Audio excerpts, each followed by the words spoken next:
Have you ever wondered how you can create a community of buyers in your business? My friends Justin and Sarah are experts at low-ticket offers that help you do just that. They're going to break down for you how to create a great low-ticket offer, how it can support your business, and they're going to talk about their amazing marketplace of low-ticket offers called the World of Shortcuts.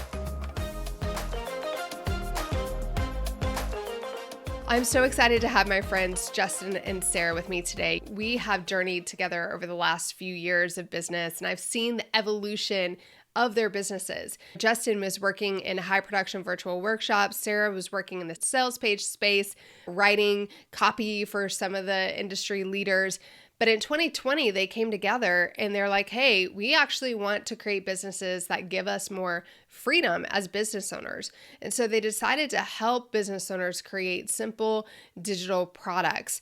Now, they did this on their own in their own businesses. They took what they learned, they started helping other people create simple digital products. But what they found is that they were creating a community of buyers that wanted to invest in everything that they were creating, which led to this really cool thing called the World of Shortcuts, which is a marketplace for these low ticket offers, these shortcuts where you can go and save time in all areas, not just business. And so we're going to be diving in today to talk about what makes a great low ticket offer, how it helps build a community of buyers, and then you're going to learn all about this new marketplace. Sarah and Justin, I am so excited to have you all here. Before we dive into all the awesomeness of your business, I want to hear from each of you. What is your favorite community you've ever been a part of, and what did you love about it? And Sarah, ladies first. Well, let's go. I have such fond memories of being in a writing group when I was mostly writing fiction. These days, I mostly write businessy stuff. But when I was writing fiction as like in my college, grad school days, had a group that we'd meet, share what we were working on, read our stuff, give comments, drink good coffee. It was a great time. I love that. I forgot I used to have a writing group. I think it was when I was like pregnant with my first son. And that was one of my favorite communities ever. It's something so special, like sharing stuff sharing those stories coming out of your brain. It's fun. Yeah. Yeah. And getting feedback as well. Justin, what about you? Well, I've got two. And I'm both in them still. So this isn't like a time gone by. This is like right in the moment. So I love Lego. I consider myself an AFOL, adult fan of Lego. And the Lego community is remarkable. What Lego has done for both kids, adults, families. It's just a remarkable group. And that's one. And the other thing is I'm a bird nerd. So my wife and I go bird watching. And we've done it for a decade and a half. So we were like the 20-year-olds with the older folks bird watching, and they were welcoming, and it was an awesome group. And everywhere we've gone around the world, bird watchers have been just an amazing group of folks again, and welcoming and awesome communities. Yeah. Okay. This is super fascinating. So first off, my children are getting into Legos. So we took the shelves out of this closet in the playroom and we built them each their own Lego tables. So they have their like own space to work. So they're super pumped. But the bird watching, I've known you for years. I had no idea you were into bird watching at all, but I love old people. And I can imagine that you get to hang out with a lot of really cool old people who are teaching you all of these amazing things, not just bird watching, but they're like teaching you marriage and life lessons. Oh, yeah. Yeah, we'd be hanging out in bed and breakfasts with 50 and 60-year-olds while we were 20, getting up early with coffee and having interesting conversations before we went out into the field. Yeah. That is so fascinating. My kids are upset. There's like this woodpecker right outside we have like woods behind our house, and there's this one tree, maybe dead, I don't know, but you can totally see everything happening in this tree. And there's this like bright red-headed woodpecker that's always hanging out on that tree. And they're so fascinated by it. I'll have to call Justin and learn about this. There you go. I need a photo. We'll ID it, and then perfect. They just talk about Woody the Woodpecker, the movie, and they're like, oh, look, it's Woody. I'm like, sure. I think it's probably not, but we'll figure that out later. Okay, super cool. All right, so we're going to talk a little bit about community, but we're going to talk about what you all are really good at, which is building a community of people who are buyers. And there's a lot of craze right now, and has been for the last year or so, with selling low-ticket products, these one-off mini courses or templates or whatever it might be.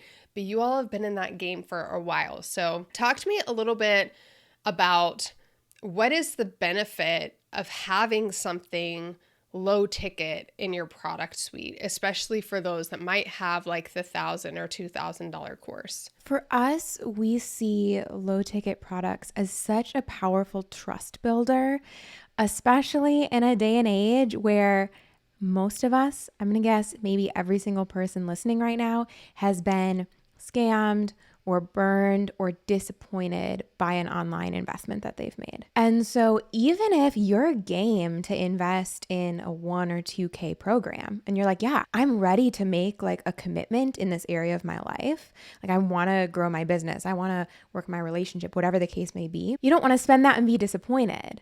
And so having a low ticket product becomes a way to introduce people to your world, the way you teach, the way you work, what your vibe is, what your values are, in a way where people can kind of get like this little test drive of what it's like to work with you in a paid container, even if it's just an instant access checklist, something really simple. And it's almost like a permission slip for them then to go invest in your bigger work.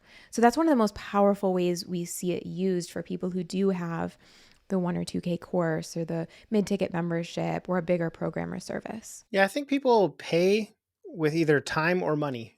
And it's not to say that you look at that through like, I only ever pay with money or only ever pay with time. There's just like certain things that you are willing to put more time into, but not money, and certain things that you're like, I just want the shortcut. Like, I would rather pay to get this solution than have to figure it out. And I love that as a filtering device at like the beginning of our journey with someone to say, like, this person is willing to pay with money versus willing to pay with time.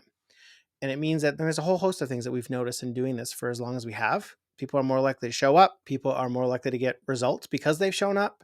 People are more likely to, because they're going to get results on this lower price thing, are more likely to upgrade because they know that, as Sarah just shared, that you are of value, you do offer value, you do work in service of them, you are of integrity, whatever it is, you are who you say you are. You can actually help them. And they got a great result with this $20 thing. Imagine what they're going to get with your $1,000 course or your $10,000 program or your $50,000 mastermind. So I can imagine a lot of people right now are going, yeah, so why not just give it to them for free? You know, like, yeah, I could charge $20, but that creates a barrier to entry. So can you talk a little bit about that mentality of like just giving this thing away for free versus what happens when you give it away for 37, 47, whatever? Yeah, I mean, Justin and I probably say this 10 times a day, and it's that everything works. So we're not anti-freebies. There's plenty of people who've brought great clients and buyers into their world through freebies. For us, though, Justin, you kind of alluded to it in what you just said. Most of us have areas of our life where we're willing to invest money and areas of our life where we maybe default to a more DIY method, where we're a little more willing to go down the rabbit hole or do it ourselves or figure it out with some strung together YouTube tutorials. And for us, we don't want to be speaking to a massive audience of people who are mostly in the mindset of, I want to get all the free stuff I can. I want to figure this out myself. I'm willing to put in extra elbow grease so I don't have to spend money on this area of my life. And there's nothing wrong with that. It's just that we're running a business where we'd like people who want to invest money in faster solutions or expert guidance. And so by putting even a small price tag on something, it does become that filter for someone who's already seeing your niche through the mindset of, this is an area where I'm willing to invest. Even if it's $7, even if it's $20, you know that person coming onto your email list or coming into your Facebook group is coming in as someone who already has the identity of a buyer around that topic or around that area of their life. And it means that in the upgrade process, in the sales process, as you're bringing them into that bigger offer you've created, you're not having to convince them to spend money on this area of their life. You're not having to convince them that investing is smart or worthwhile. That's already the way that they're operating. And they've proven that by pulling out their credit card for that earlier offer of yours. So I think psychologically, the studies show over and over again that the sooner you can get somebody to pull out their credit card and purchase anything, right, the more likely they are to spend in the future. And that's something that even in the retail game, they teach you of like, we'd rather get the $20 purchase than no purchase at all, because they're way more likely to become somebody who spends with you again. And so when we talk about these offers, I think I've seen other people teach low ticket offers, and I've basically see them talk about one thing, which is price. And I know for you all, what makes a great low ticket offer has a lot more to do with what the actual offer is, like what the headline is, what the promise is. So, can you talk a little bit about the things that make a great low ticket offer, which, as you all have taught me and taught so many people, oftentimes it's something that's already sitting on your hard drive. You don't have to create anything new, which is the best part. It's just about how do you choose what that thing is, and then how do you position it in the marketplace. I think a lot of people, when they're first like dabbling with the idea of low ticket, is because they want to show that they offer value. The tendency is to throw a bunch of stuff in this. So you'll see people that are getting started with low ticket offers, they have like 20 things included. And you're like, wow, again, like if I paid $20 for this, imagine what I'm going to get for 10 grand or 1,000 or whatever is the logic, which is, it makes sense. But the reality is a great low ticket offer isn't one that's filled with more stuff. It's something that actually helps people get a very fast result, which usually means fewer things in it. We look at them as like a shortcut to a result. And so if you're thinking about like getting started with a low ticket offer, you've probably already created a bunch of those in your business. You've probably already have a series of shortcuts or templates or resources or SOPs or checklists or guides or trainings, whatever you've created in your business that allows you to do something faster because you've created this resource. And that's why we love those as introductory type offers for a business, is because again, it's been proven to work, i.e. it works for you. It's an itch that you scratched for yourself that made something easier and faster, and therefore it's going to make it something easier and faster for someone else. And because it's short, succinct, it actually gets implemented. So instead of a low ticket offer that's got 18 things in it and someone never actually goes through them all, so they don't get the result, so they don't upgrade, and by using a resource you already have, it's like they implement it, they get the result, they can move on to what's next. So trying to get them from point A to point B as quick as possible, and versus like the big picture strategy, getting them to buy into your whole philosophy. Like me, I'd want to teach them like, here's my 4 pillars of a thriving community and how to create it all. It's like, no, this is not for that. So when we're thinking about all of the things that we have sitting on our hard drive, or all of these little pieces inside of our existing program, our membership or our course that we could actually pull out and sell as a low ticket, how closely do we need to have it connect to whatever that second offer is going to be, whatever that core signature thing is? And I would think that, yes, the price works as a filter, but the actual topic is filtering people as well, right? 1,000%, because you're probably not going to keep the lights on in your business with $7 sales. So you need those folks to be a perfect fit for whatever your signature offer is. And one of the mistakes that I've seen people make with a low ticket offer is thinking, well, because it's cheap, it should be a beginner thing, or it should be a step one thing. And they end up attracting buyers who are nowhere near ready to join their bigger thing. So yes, your low ticket offer is going to look like a piece or a nugget, some little resource, some shortcut, but it's really important that it's something that your ideal client or your ideal member is dealing with in their life right now. So that could be a burning question that they have today. So something like, what's the best community platform, or what's the best way to get people engaged in my community, would be something for you. That might be a burning question they have that a product could address. It might be something that's on their to-do list today. So it could be something where it's like, ooh, I need to set up this automation today, or I need to have this conversation today. I need to make this plan today. And it could be a resource that kind of fits in with that. Or like Justin mentioned, it could be an itch that needs to be scratched. So some little frustration, pesky annoyance, daily life kind of problem that's showing up in your area. It doesn't have to be the big 4 pillar thing. And it also doesn't have to be like baby step number 1 for beginners in your audience. I mean, I just think in this case, it could be you're a membership site owner and you just got that notification that this person has canceled their billing. And you're like, dang it. And then as you're scrolling Facebook, you see this ad that shows up that's about retention. And it's the win back sequence for all that every membership owner needs to send. This the 3-part email sequence to send anyone who's just canceled their membership. It's like an instant yes. I don't need to know about the 4 pillars of community. I just have this itch, which is people are leaving my membership. It just happened right now. And I see this silly priced, helpful resource, template, whatever it is, that I can put in place so that anytime someone cancels moving forward, maybe there's a chance of them coming back. And I think the beautiful thing about the way you all teach this is that you're not going to have it figured out until you start testing. And so we're talking about testing different offers, different headlines, different price points. So when people talk about testing, I think they often, it gives people freedom, but then they're like, but then how do I know which one to go with? Like, what am I looking at? What should I be measuring? And so can you give just a quick idea of if somebody is going to test this, like how do they know that they have a winner, that they actually have a low ticket offer that's working for them? You know, it's funny. I'll give some metrics, some KPIs in just a second. But one thing I'll say is for us, we've actually found that when the rubber meets the road, this has been pretty obvious in our business. I don't know if it's just us, but we tend to either hit grand slams with our low ticket offers or strike out. And so what we've found when putting offers out there is there's actually often a really big gulf between ones that are working and ones that aren't, where it's like, oh my gosh, every time we post about this, that we're about to release it, we get people commenting saying, I'm so excited, I've been waiting for this. When we soft launched it, we got a ton of sales right away. We've been getting amazing feedback. People are already taking action.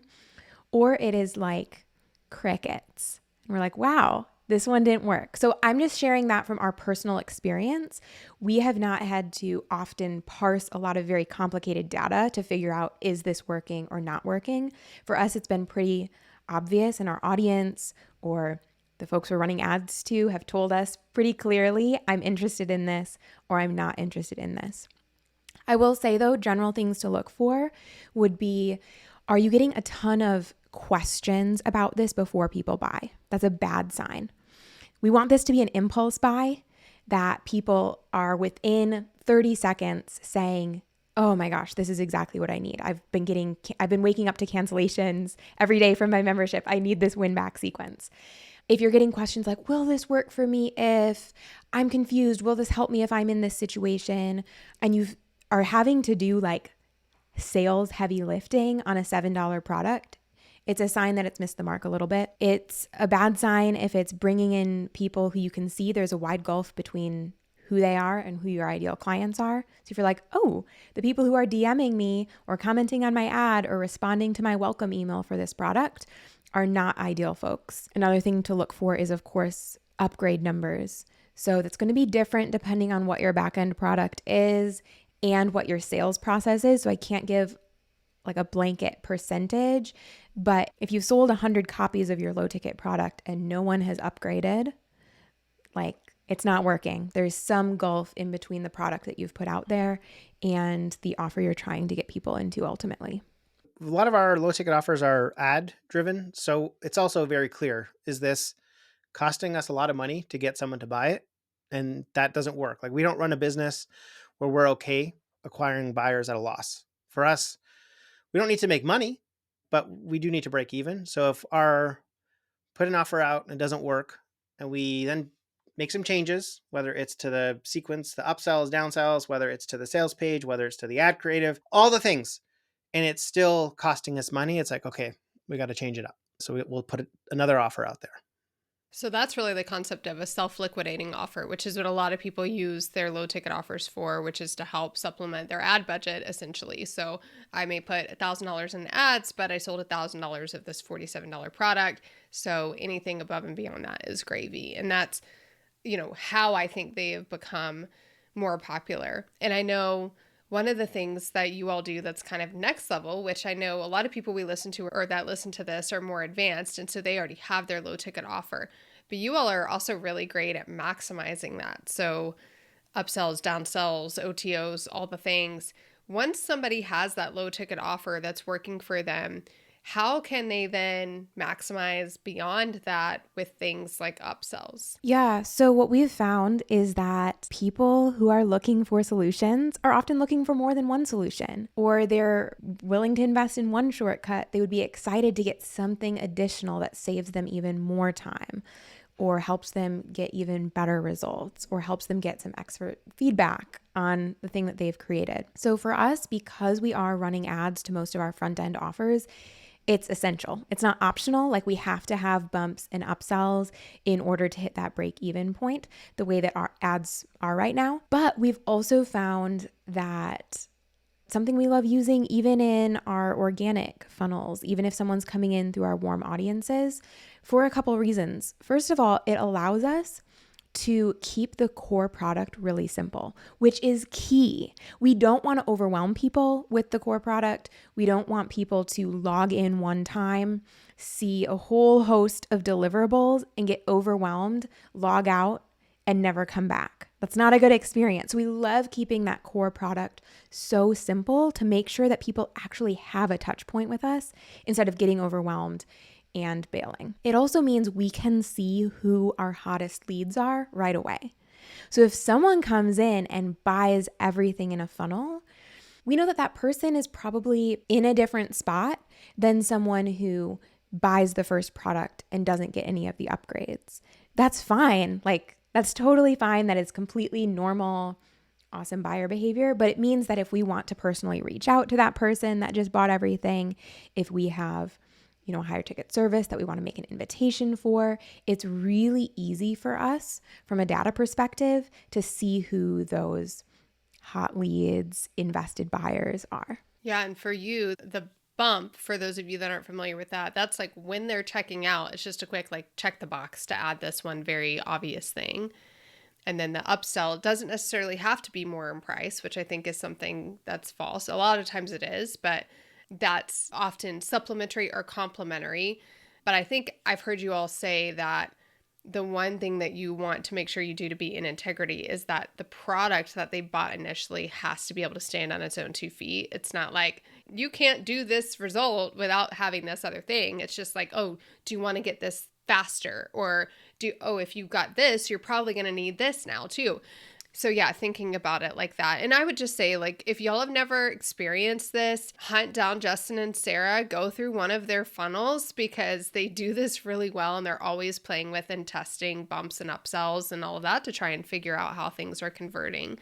And one of the things that I think is fascinating about you all just in your business in general is that in this whole world of creating a community of buyers, when we think about low ticket products, some people do have communities. There are those $7, $9 membership communities that are out there, but the majority of them don't have communities associated with it. But yet you all, even without a traditional, here's the Facebook group for this particular product, have been able to build a really thriving, engaged community of buyers who also support you whenever you all launch a new endeavor. So can you talk a little bit about that? How have you all built community around an ecosystem of products?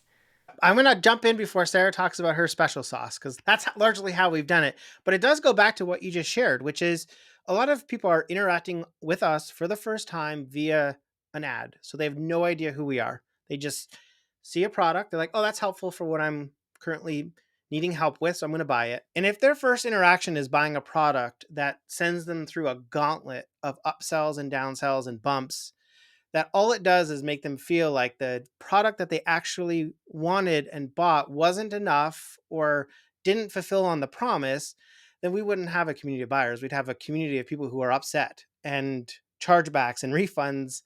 And we don't have any of those things. And it does go back to that idea of that initial product, whatever it is, $7, $10. If someone buys none of the bumps, none of the upsells, they can still get the result. That has to be the basic premise of any of our products. And it still has to be something that they go through and they say, I feel like I just robbed these guys. I only paid $10 for that. That's crazy. We have amazing stories of people who have bought such an inexpensive thing and either gotten tremendous amounts of time back or great results or made sales or whatever it is. That's the basics of any self-liquidating / low ticket offer. We would have no community if the first interaction people had with us was one of disappointment. And so that's kind of the backbone. And then Sarah can take it away as far as how we've built this amazing group.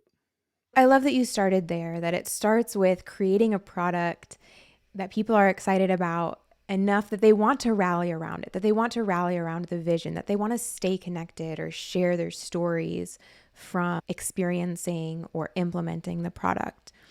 And we knew pretty early on that we didn't want to create, a traditional Facebook group or forum for this product, mostly because one of our business values is simplicity, and we knew that we were going to have a high volume of buyers in here, and it wasn't something that we necessarily wanted to add on to our business at that stage. This was before we'd brought on a community manager. And so we really whiteboarded and brainstormed what are all the ways that we could create community without just tacking on a forum or a Facebook group to this product and being like, okay, we did it. Check. There's a community now because we opened up a Facebook group. And so for us, that's taken a lot of different forms at different stages, but we've done things like host regular monthly live Q&As on Zoom for some of our low ticket products. It's not advertised on the sales page because it isn't one of the official deliverables or something we're necessarily committing to long term or forever,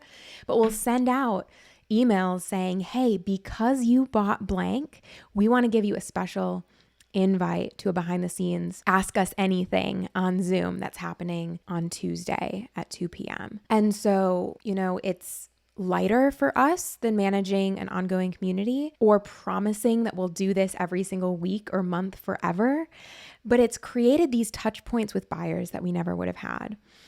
We've also built things into our products. So we'll build in story prompts or response prompts using either built-in tools in our LMS or a tool like Video Ask, where people can share their story or share their wins. We'll have prompts saying, hey, if you launched your workshop, celebrate with us and tell us about this.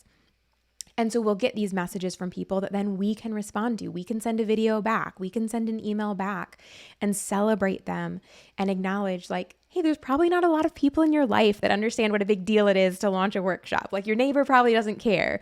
Your mom probably doesn't get it, but we would love to celebrate with you because we think this is a big deal. We've also found that the IP, the intellectual property and the language and the method that we've created within our low ticket products creates a life of its own, so that when we do live Q&As, when we have done kind of live upsells, when someone can buy a week-long challenge or week-long experience with us, we have this shared language because of our low ticket product, because we've created a method that's unique to us. People have unique language, and we have things that from the outside, it would be what are they talking about? I don't know what that term is. I don't know what that acronym is, but I think that kind of becomes a bonding thing. And the final thing I'll say is a lot of times we have created bumps or upsells that include some sort of live component. So it might not be something that's running 24/7 like a more traditional community, but we'll have an add-on to the low ticket product that might be a group feedback session with us, a group implementation session with us, some type of interaction where they can connect with other folks who are on the same process, where they can connect with us. And so while the traditional upsells, I think in most internet marketing funnels, are instant access type things, get this download, get this set of templates, get this training, and those are awesome too. We have those in our funnels as well. Having some funnels that involve support or community have created a lot of bonds and connection and stories for folks who've been in our low ticket offers. Okay, Sarah's not saying it, so I'll say it. The other thing is Sarah's amazing at emails and connecting with people through email. So whether that is a one-way communication, so sharing something personal about herself, about us, or about what we're doing, so people actually understand we're humans behind Wake Up to Freedom. We're not just faceless people. We like Lego and birds and writing, and this is who we are. But I think there's also, again, I'm not a writer. It's not my strength. But so I read these emails and I'm like, they share a lot, but they also ask people to respond. And I've seen that before. And I've sent emails to people who've asked me to respond to past emails, and it kind of ends up in the void. If we ask people to send an email, or if we ask people for an idea, it's we literally reach back out. I mean, Sarah just sent this last week, asked a couple of questions and then recorded a bunch of Loom videos to help people and sent those out to those people. So everyone got the benefit of that. And so I think a lot of people look at emails as a one-way communication. And I think it's actually a great community builder. And that's been something that, whether we've had live events, whether we've had a pop-up group open, whether we've that has been the thread throughout the entire journey of Wake Up to Freedom, is making sure that email communication has been ongoing, and not in the traditional sense of every email has to have an offer, every email has to have a call to action, every email has to lead to a sale. It's no, it doesn't. It can just be, Here's something interesting. Here's something I learned. Here's something about us. Here's something I'm curious about you. It's fascinating because I think we take things that we use in our personal life and we move them into the business world, like video, and we automatically make it a one-to-many, right? So email traditionally is something that we use for back and forth conversation. But the moment we put it in the business category, it's one-to-many. Video, like Marco Polo or whatever, that's something that we use back and forth, but then we put it in the business world and it's like, oh no, this is just one-to-many. And I know for myself, adding those touch points, because as the community person, not having a community for her community training course, I get lots of people that struggle with that. And I honestly partly did it intentionally because I wanted to showcase to people that there are lots of other ways to create community. And you mentioned a few of those different platforms that you can leverage, things like Video Ask. So I think we have a similar strategy that when somebody joins, they get asked questions on Video Ask. And I think people are always surprised when I am the one who responds back to them, or we ask a question in email and we respond back to them. So it's finding ways to help people feel more connected to you and more connected to each other, but they don't have to be consistent. They don't have to be a particular community platform or forum. You can leverage anything. And it's really thinking outside of the box that I think a lot of people forget to do. They get really hung up on like a community is a Facebook group, which I think is why I preach that all the time, because I want people to see a community is a group of people. How we connect them can be very dynamic, and how we connect with them can be very dynamic. And I love that you talk specifically about emails, because I think the gift of copywriting is a great way to connect with people. And people wonder all the time, like, is ChatGPT and all of these AI tools, is that going to replace us as copywriters? And if you're a really great copywriter, you understand the value of personalization and connection in all the copy that you write, and that can't be replaced. There's just no way, because AI hopefully will never know the intimacy of your thoughts and feelings. And so that human to human connection is a way that you can stand out as somebody who's trying to connect with your buyers. And I've seen it work really well for you all. I've seen you all throw ideas out to your community, which is the other thing you all are really great about. If you're testing a new workshop idea or a new, low ticket offer or a new membership or whatever it is, you always go to your community first via email, via social, to get their feedback. And I think they appreciate it because they feel like they are a part of that process. Yeah, absolutely. Like validation is a huge thing for us, whether we're launching a $7 offer or something a lot bigger. It's funny. That is, the first step for us with low ticket offers or anything, is sending out an email or putting out a post on social media saying, hey, we've been thinking about creating this thing or doing this thing or taking this thing out of our hard drive and selling it as a helpful product. Would this be interesting? Would this be helpful? And so often, I think people are so used to marketers bending the truth that we'll have people say, yeah, send me the sales page, because they don't even believe that we're just thinking about this. They think if we're putting this thing out there, we've already secretly created a funnel in the background. But no, that's where all of our products start, is saying, hey, we've got an idea. Is this something that would even help you in your life?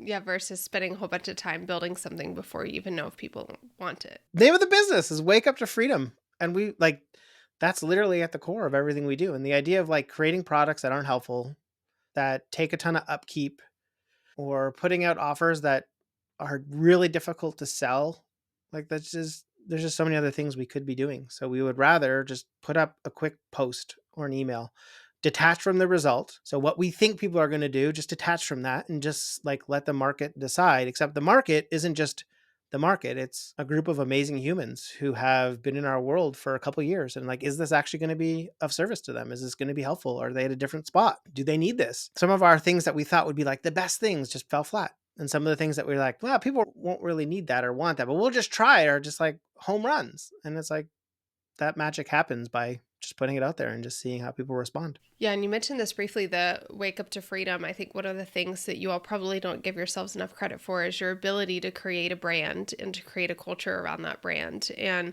that's a huge part of community, is when we have this culture, we have this shared identity, and your entire Wake Up to Freedom brand is that shared identity of people who want to build a business that still allows them to have time freedom, that still allows them to have space and enjoy their business and enjoy their family and their bird watching hobbies and their Lego hobbies and all of those things. But that's a huge part of it too, of being able to have that culture around your business, is that your brand actually represents that. And you've been very clear about that from the beginning. When I think about these low ticket offers, and I just try to think about what objections people will have to creating them, or where people get stuck, because it's where I've been stuck with my low ticket offers before. It always comes down to getting it in front of more people. It's the audience. And a lot of people are hesitant to run ads, or they've tried to run ads and it's failed.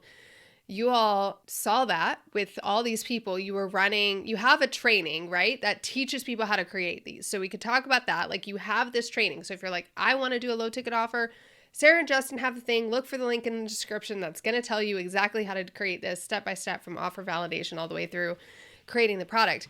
But then where people get stuck is the audience side. So you all are like, hey, we love our people. We want to help our people. Let's go to the drawing board. So you created this incredible collective of people and this amazing marketplace to help sort of solve this audience problem. So can you talk a little bit about that? Because I think whether you want to create a low ticket product or not, you need to go to this marketplace, because I guarantee you there's a whole bunch of shortcuts in there for you that are going to make your business and your life a whole lot easier. So give us the down low on what you've done. Justin, take it away. Sarah, you've been so good at like hopping in at the beginning. So I was like, Sarah's definitely going to hop in. Okay. This is in the truest sense a labor of love, because it's been a tremendous amount of work to create this thing, but it was a recurring theme over the last 3 or 4 years, where people would make these amazing low ticket offers and then not have an audience. They hadn't built one. And so time and time again, we were just like, this is a great it's not an offer problem. It's not a product problem. It's literally just an audience problem. And so we said, well, okay, so you got, one of two paths. You build an audience yourself, or is there something here to be done together? Could we collectively do something really interesting? And that was kind of the idea of this kind of low ticket collective, which is a group of people who all have super helpful low ticket products, who want to work together to get them in front of more people. And so we put this out to our audience. We said, hey, this is what we're thinking of doing. We want to build a marketplace that doesn't have free stuff, doesn't have expensive stuff. So it has to be less than $100. And every product on this marketplace has to be a shortcut. So it has to be something that helps people get something done faster. Doesn't have to be just business, because our audience is way beyond just business folks. We have people that help people with all sorts of amazing things. So what if there was this global marketplace, kind of like Etsy, but instead of it being makers, it was shortcuts, like Udemy, but instead of it being courses, it's shortcuts. So it could be a mini course, it could be a template, it could be a cheat sheet, it could be a PDF, it could be a video series, it could be a workshop, but it can't be like 15 modules long. It can't be hours and hours and hours of content. It can't be overwhelming. It literally has to be something that the buyer gets a time back as a result of paying for this. And then to solve the audience side of it, we said, well, what if we don't actually keep the sale? What if we just serve as a place for people to discover these? And then in order to buy the product, they go to your site. So that way you build your audience, you build your audience, you build your list of buyers, you get the sale. As we talked about, you can have upsells and downsells. You can have an upgrade sequence. You can invite them to whatever is next. And so that was the kind of the beginning of World of Shortcuts. So we put it out, this idea, to our audience, and we said, this is what we want to build. We're going to fund the creation of this through membership sales of something called the Low Ticket Collective. So the money that comes in a Low Ticket Collective is going to build the marketplace and help get eyeballs in the marketplace, run ads, traffic, and stuff like that. And we thought, we'll see. Will people sign up for this? And then so we ran a founding member launch, same way you do a traditional membership. And we had over 350 people sign up. And so it was like an amazing journey of like, hey, we're going to try this out, see what happens. And as of recording, or as of this going live, it's live. The marketplace exists, worldofshortcuts.com. You can check it out and you can see that there's a global community of amazing products, all less than $100. And it's that shared vision of all of us working together. Yeah, and it's been such a representation of the power of community in business, because this is something that we literally could not build alone. I think sometimes communities can be kind of an add-on to an offer or a tack on or a final thought of like, oh, people are going to want support, so I want to throw a community together, instead of being like part of the intentional fabric of the offer itself. And that's what Low Ticket Collective has been. Like, this couldn't exist with us. We don't have trainings on how to house train a new puppy. We don't have shortcuts for you if you own a mobile beauty business. We don't have a resource for you if you help people, spend more time meditating. Like, we don't have any of these. We can't create this thing alone. And so it's been really cool to partner with a few hundred business owners and say, let's bring together a global audience, because we know everyone in the world is looking for faster and easier ways to do things. And everyone loves digital instant access products that can deliver that instant gratification. If I don't have to wait for this to ship to me, I can start saving time right now with this guide or this training. And it's a pretty great crew of folks inside. What I love about it is you don't have to wait for the ad, because we kind of talked about this, but you have a problem. And I think nowadays you kind of wait on the ad to be served to you to solve that problem, because there's somebody out there. You're like talking into Siri, like Facebook, I have problems with onboarding. And you're just waiting for the ad because they're listening. But you don't have to wait for that anymore. You could just go and search and find probably more than one shortcut to solve that particular problem. And I love that you all don't take a cut. Yeah, it's funny. I was literally at a coffee shop last week, and the woman next to me was on her computer searching for printable worksheets for her classroom. And I was like, there's people out there every day searching for shortcuts in every niche. Like, we all are looking for ways that we don't have to create something from scratch, or ways that we can get an answer to a burning question from someone that we trust, not just, Google or AI or social media in this day and age of misinformation. It's like having something that we can purchase is that extra level of trust. And so, yeah, it's so exciting. And for us, like, nothing makes us happier than knowing that anytime someone makes a sale on World of Shortcuts, like 100% of that is going to a small business owner who's probably spent years building an expertise and serving a really small community of folks, and just like becoming a master of their craft, whatever it is. And this is a way that more people can show up on their virtual doorstep. So yeah, when you're searching in there, you don't need to go hunt down their website because you think Justin and Sarah are taking a cut. That's what I do with VRBO and Airbnb. Like, I try and figure out, like, I know they sell this for cheaper somewhere else because VRBO and Airbnb add fees and take a cut and all the things. You all don't do that. And you're able to do that because you have other revenue streams, because you see it as an ecosystem, because I'm sure talk about 300 plus people that bought in to this when you had the initial launch of the collective. I guarantee you a lot of those people don't actually have a product to put in the marketplace yet, right? It's surprising. Yeah, it was the vision, right? This idea of I am a part of this community, the Wake Up to Freedom community. And I recognize that maybe I don't have an audience, but I do have resources. So going back to the beginning of our chat, like, I do have these shortcuts in my own business or in my own practice or in my own hobby that could very easily turn into a product that's for sale. And so, yeah, they signed up and they created it in time for the marketplace to launch. I think that's, again, goes to the power of community. Like, how many of us have been alone in some area of our life or business and had something on our to-do list or in the back of our mind for months or even years of like, I need to do this thing, or I want to do this thing, or I should do this thing. But like, generating the momentum by yourself and mustering up the willpower by yourself is like an uphill battle. And so then these folks hopped into the collective, and all of a sudden there's a group of people who are on the same journey. And there's people saying, oh my gosh, I'm wrapping up my low ticket offer. I'm putting the finishing touches on. And they're saying the things that we're like including in our training of, I'm trying not to overthink this. I'm trying to keep this simple. And other people are cheering them on and giving them feedback and helping them come up with a title. And it becomes like this collective momentum that makes it easier for everyone to finally create a low ticket offer that they've been sitting on or wanting to create for maybe years. Yeah, it's everybody rowing in the same direction. I mean, the other part of the collective is creating content together. So collaborative content, people who maybe historically haven't done video are now showing up on video. People who historically have never really put it out there, what they do for, for fear of judgment, are now putting it out there that I help people do this awesome thing that you probably didn't know about. And again, it's the community aspect. It's this idea of shared vision, shared goals, rowing in the same direction, and everybody winning.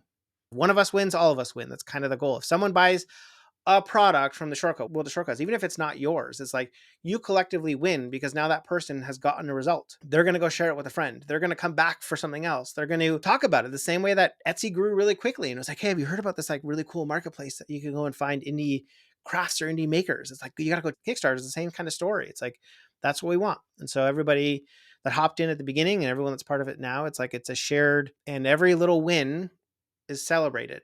Whether it's creating content, whether it's getting your low ticket offer created, whether it's making a sale. Yeah, and I'd say being a part of it myself, the best way to really maximize it if you have a low ticket offer is to not just be a part of the marketplace, but to support in the content side, because you all are constantly giving prompts around content that you're looking for to provide, because ultimately that's how you're building the audience and building the traffic that's driving into the world of shortcuts. And if somebody's already seen your face on something before they get into the world of shortcuts, they're way more likely to see you as credible and trustworthy when they're in the world of shortcuts and they see your product. So, going all in that regard. And I know you all have like a one-off product that people can buy that teaches them how to create their, low ticket offer in a really simple and non-stressful way. But I would actually recommend joining the collective, because you'll join the collective, you'll have that accountability, you'll still go and buy the how to create the workshop piece, but the merger of those two things, like you said, the accountability and the opportunity that is before you with being a part of the world of shortcuts is actually going to be what motivates you to get that low ticket offer created and out there. Yeah, we love our forcing functions. And there's no better forcing function than seeing other people do it and having that motivation to say, you know what, sooner I get this done, the sooner I get to participate in all these interesting things that other folks are. Well, this is so fun because I feel like I've been on this journey with you all since 2020, when you all came together, two brilliant minds coming together to create this new style of business and really just see what you can create. And the way that you have incorporated and involved your community in everything that you have done has led to this beautiful fruition of the world of shortcuts in the collective, which gets me so excited for you all, because I know what's possible, because you all have a loyal community of buyers. You have incredible people that want to support you and have supported you over the last few months as you've been building out World of Shortcuts. So if people want to be a part of the Sarah and Justin community, the collective community, the World of Shortcuts, and the things that you all have going on, what's the best way for them to get involved as a creator, as somebody who's going to be, supporting and providing things into the marketplace? And then how can people who are my business owners listening right now, who are like, I know my team needs to know about World of Shortcuts because I want them to save time, I want them to get in there, get some templates, get some quick downloads, how can they take advantage of it? Worldofshortcuts.com is the marketplace, and on the top is something that says join the squad. So if you want to be part of the shortcut squad to be in the marketplace and all that stuff, that's where you can do it. But yeah, just worldofshortcuts.com. Also, if you just Google Wake Up to Freedom, we should show up there. I love it. Well, Justin, Sarah, thanks so much for coming and hanging with us and diving deep into these little offers that everybody's so curious about, but actually showing us how can you actually use them in your business? How can you do this successfully, not just throw spaghetti against the wall? And then what's possible when you create a community of buyers, you launch a whole marketplace that's going to take over the world, which is pretty amazing. Thanks for having us. This was a blast.